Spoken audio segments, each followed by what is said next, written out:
Hi, it's Stu, and this video is going to be my up and coming TBR. So I'm about done with my week's reading. I did decide to just unhaul one of those books and, to be honest, not even give it a try. I picked it up and skimmed through some of it, and it wasn't it wasn't pulling for me right now, and it was a commitment I made to then read it in this last week's TBR or unhaul it. So I made the decision to unhaul, and I'm getting wrapped up. That video should be out shortly, about my week in reading review.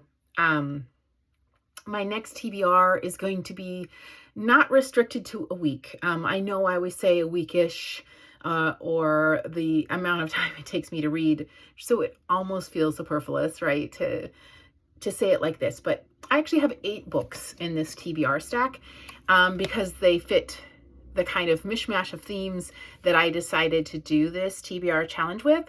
And I have around 2 weeks left of pretty intense working days before I get working vacation and or holiday. And I think that it'll probably take around those 2 weeks to read these 8 books. And so that's what I'm kind of predicting around. So instead of breaking it up to week by week, because I wanted to mish the 2 themes, I decided to just pull 8 books and say this will take me around 14 days, a little more, a little less. I'm thinking ahead to that vacation. If I'm even going to do a TBR, it's probably likely that I won't, and I will just read at any kind of way that feels incredibly free and unrestricted.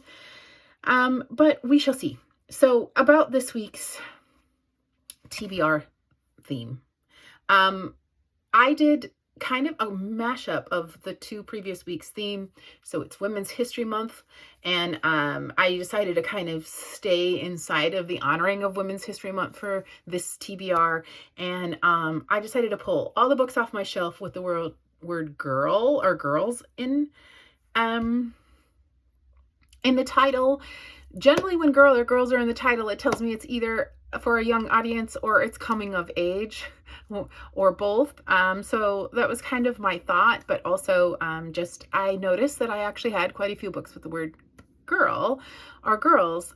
I also noticed that I had quite a couple of books that were the color pink that had been sitting on my shelf for a while, and they just hadn't been showing up in any of the sort of inventions of the TBR challenges that I had. So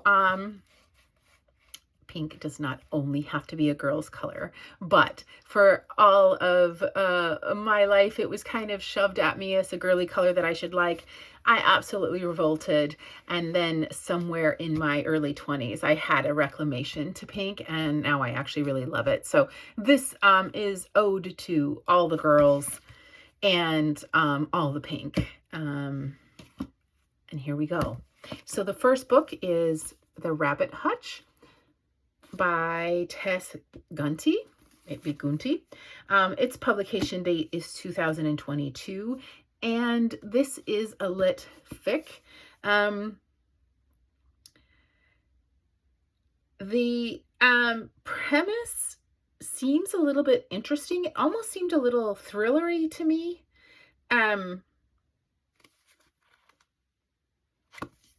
When I saw this cover, read things like inventive, heartbreakingly, and actively funny, a firecracker of a debut, and dazzling. I know it's the job of the people marketing these books to write gripping commentary. However, those are the kinds of comments that drew my attention. I wanted this book, and I knew I wanted this book without really knowing why. So I'm hoping that this book is, as quoted by the New York Times, mesmerizing and vibrant, because I'm in the mood for that.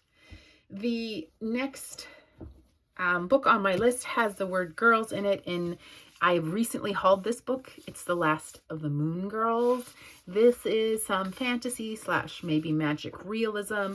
This is, I believe, multi-generational. I know the star is Lizzie Moon, and she has some magical powers, which all the women in her family have, and she's coming to discover them and what that means.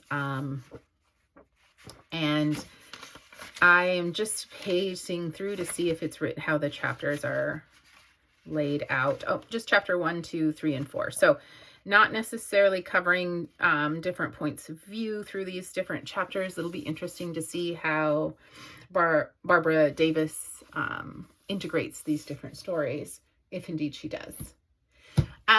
Both of those feel like pretty hefty books. I think that I'll be in those 2 books for several days.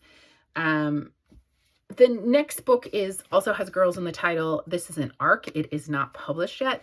Definitely mystery thriller vibes, coming of age sisterhood vibes as well from this book. And that is Whispers of Dead Girls by Marley Bush. And super excited for this ARC and to read it even before its publication date.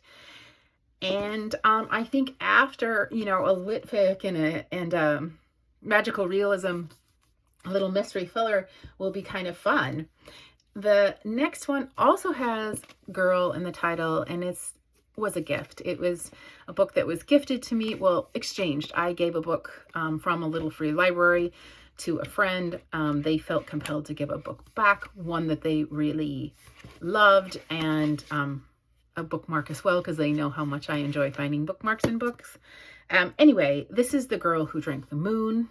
This is middle grade to young adult. I can tell it's written for a young audience, and this is magic for sure. This is a magical book, and I expect honestly to have a magical time with it. It comes as a gift and by recommendation. So I think the first kind of part of that reading challenges is pretty dense, and that younger audience magical book will be great. Speaking of magic, the next book on the list is one with a pink cover, and it is Mr. Magic. I believe this is Aardvark. Is that what that is? So this was a book club book. I saw this in a little free library. I had something to exchange. This little free library was pretty full of mass market paperback or trade paperbacks, however you call them. And I'm trying to open my mind that there could be some reading there. But I thought, maybe this little free library isn't one that I'm exchanging out of. Maybe there's a different reading pattern of the readers, because it was quite full. But I saw this and it really called to me, especially standing out amongst all those mass market paperbacks. I really loved the cover. And for that reason, I decided to go ahead and do the trade. And I don't know anything about this book other than I looked it up. This is horror or like psychological thriller. And I'm here for it. I'm ready for to give the horror and psychological thriller a little bit of a try. The next book is also the color pink, and that is Beautiful Animals. I just really loved this cover. And in reading a little bit about the premise, I think the setting is Greece. And I've spent more than a summer. I spent quite a while when my child was around 6 months, and around that phase in his life in Greece as well. And then somewhat more recently spent a summer in Greece. I have just a lot of fondness for Greece, as many, if not most, people who go there do. And so I will really look forward to that being the setting. I also am compelled to the title Beautiful Animals. I believe this is a thriller.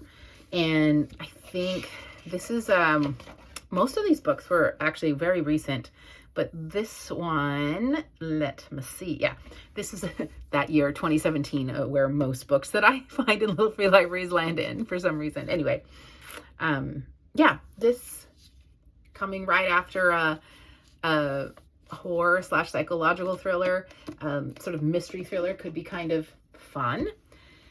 Okay, the next book I'm super excited for, but I have to also call the challenge. I thought this was fiction, and in fact, it's not. It's nonfiction, memoir. I have been struggling with memoirs. I've read a couple of memoirs which were good. I can't say they weren't good. I'm just saying I struggled. The pacing was slow and clunky for me, and I couldn't stay in. I recently, in last week's challenge, just read straight nonfiction, like a memoir. I got through it. It was really enjoyable reading for me. The Girl Who Sang to the Buffalo, A Child and Elder, and The Light from the Ancient Sky is something I am incredibly compelled to read. And so if this memoir goes not great for me, meaning I'm just still not in a memoir phase, this will be one of the ones that maybe I'll consider, like I said about Difficult Women, and then that went smashingly well for me too. I'll consider reshelving and just marking where I left off and kind of reading it at slowly pick it up, read it when it's really calling to me pace. It had the word girl, so I put it in this reading challenge also to give diversity to the different kinds of books that I have. So I'm accepting it into this challenge and then opening up some grace that it shouldn't feel forced. This is something I'm compelled to read, and I don't want to feel forced or have to read at a pace or finish this book so that I can get to the last book on this TBR, which is pink. And this is also young adult historical fiction. So what a great amount of diversity in this, stack of 8 books. And that is Under a Painted Sky. And so when I first hauled this book, I thought, oh, so you may notice that there's quite a few recent hauls in this stack, and I'll give you some stats about it in just a sec. But there are quite a few recent hauls, and I'm happy for that. I'm trying to get out of... I've had this book too long, because I've had no book longer than a couple of months, okay? Like, I need to get out of any kind of compulsion to not let a book sit on my shelf and not read through whatever challenge or variety that's right for me at the time. So this is a new haul, as several of them are. When I got the haul, I thought, oh, it's Australia. I thought Australia. Okay, it's not Australia. Setting the record straight, I was wrong. But it is, I thought it gave young adult vibes. And in fact, it is young adult. Yes. I believe the year is 1849, US, right? Yeah. I think ending after such a pretty hefty TBR allotment, ending with a young adult will feel good and right. So a little bit about these books. There are 8, 4 with the word girl and 4 pink, and spreading them out the way that I did felt better than just doing a 4-book 1-week challenge, another 4-book 1-week challenge, because of the diversity really, there's an incredible amount of diversity in genre in this stack. 2 of these books were hauled somewhat recently from a thrift shop. 1 was given to me by a friend. And then the rest of the books came from little free libraries. Actually, 3 of these books came from one very particular little free library. And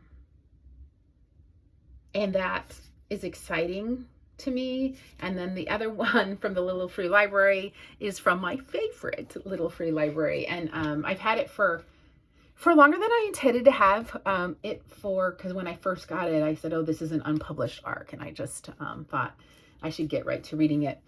Still not been published yet, so I feel like I'm within whatever weird time restriction I set for myself.